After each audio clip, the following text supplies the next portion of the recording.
Hello and welcome to Bleeding Black and Gold, Pittsburgh Sports Report, your source for Steelers and Penguins news, sometimes the Pirates and the Panthers too. This is your host, Kevin Samuel Haber, on the Sunny Hippies Network, and the Penguins just experienced an embarrassing, terrible loss at home, losing 3-0 to the Flyers, and it has people wondering, are the Flyers really the better team? What bothers me about this series so far is that the way that the Penguins are playing very weird. They're I don't mind losing to a better team, but the way that the Penguins are playing is really infuriating to me. It's really enraging me how the Penguins are playing. They're making these long, and it's not just Evgeny Malkin in the graphic.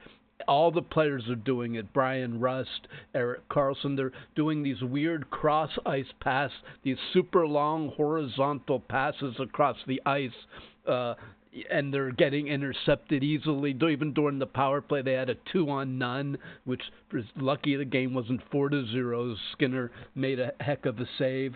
And it's just these weird cross-ice passes that are completely lazy, and I don't mind the Penguins losing, but they're just playing so badly, almost as if they're saying like, well, we're just going to beat ourselves at this point. It's not just themselves taking penalties and stuff. It's these weird cross ice passes, and the whole team is doing it. I'm not sure why these guys seem like. Now, I'm not criticizing them as individuals, but I don't know why they won't ever play together. They act like I saw Letang was on the ice, and then Karlsson came on the ice, and Letang goes straight to the bench. And Letang's on the ice, Karlsson comes, Letang goes straight to the bench. Like, oh, they're not allowed to play together, like they're fire and water. When we first got Erik Karlsson, I thought, well, we're going to get to see Letang and Karlsson, two of the best offensive defensemen of our generation. We're going to get to see these two amazing offensive players play together. Nope. They never, hardly ever, we never see these guys playing together. And then even last season, I caught an interview with Letang, and he said, sometimes they even let us play together. It broke my heart to hear, sometimes they even let us play. Why don't they let them play together all the time? It's really bad, and you saw the power play was abysmal tonight. Horrible power play. The game one, Letang's getting 10 seconds of power play. Finally, in game two, they split it up more evenly the time. But why is Letang benched on unit one? The power play should be Letang, Karlsson together on the blue line. I don't want to look over on the other side and see anyone else on the blue line, 17, 70. Why aren't these two playing together? You're taking Letang. First of all, he played with Crosby and Malkin for 20 years. So you're taking 20 years of chemistry off of the ice, and then you're taking his improvisational skills off of the ice. I get it, they're both right defensemen, but Malkin's not a left defenseman, or, Chinikov, or if you have Brian Rust, it's typically Brian Rust on the power play instead of Chinikov. But I'm saying, put Chinikov, who's your star, up-and-coming star with Kindle, put him on Unit 1 and move Rust and Raquel down to you could boost the power play Unit 1 by shifting Raquel or Rust down, but add Letang to Unit 1. He's clearly the best player on the power play. When he comes on the ice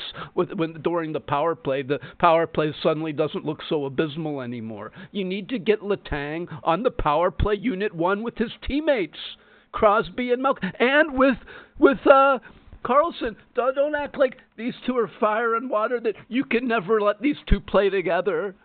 Why aren't these two playing together on the power play, and we get to see their improvisational skills working together on the power play?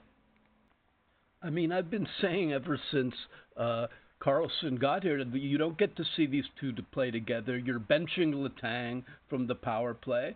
We don't get to see these two play together, and you're taking Letang away from his teammates of years. So the other thing is to think about is how that the Flyers were facing elimination the whole time, and you had the you have the Flyers facing elimination, and the Penguins resting guys towards the end of the season. So the Penguins took the feet off the gas, and the Flyers are playing their hearts out, rolling, and I think that had something to do with it. The other thing is, I'm not sure why that they changed the lineup heading into the series. The typical line was Rust, Crosby, and Raquel during the season, and then as soon as they started out, they have Chinakhov suddenly is promoted, which it felt more like a demotion, moving because. And I hate the frame of thought. Oh, we're going to promote Chinakhov with Crosby. Promote Chinakhov with Crosby.